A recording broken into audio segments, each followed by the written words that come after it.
ভাই Vivo showroom তো এই যে বয় টেলিকম ভিভো শোরুম। ভাই অবশ্যই ভাই আপনি নিবেন ভাই, তাহলে আমার ভিতরে না ভাই আইন ভাই।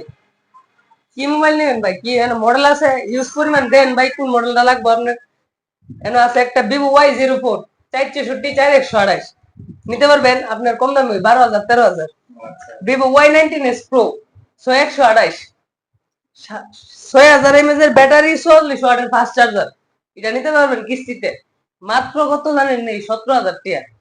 ভিভো Y21D কালার আছে দুইটা, রেড এন্ড গ্রিন। এটা ব্র্যান্ড হলো দুইটা, 128 828, 19,000 21,000। আপনি এনআইডি কার্ড হইলে নিতে পারবেন ভাই, আর কিচ্ছু লাগবে না ভাই। আপনি এনআইডি কার্ড, আপনার নমুনি এনআইডি কার্ড, যে নমুনি দিবেন, আপনার বিকাশ অ্যাকাউন্ট লাগবে, বিকাশে 3 মাসের স্টেটমেন্ট। আইবেন ভাই, রিস্কা আইবেন, সাগবি আইবেন ভাই। দোয়ার হলো আপনার লাগে, সবসময় আপনার পাশে আছি। আসসালামু আলাইকুম, সবাই ভালো থাকবেন।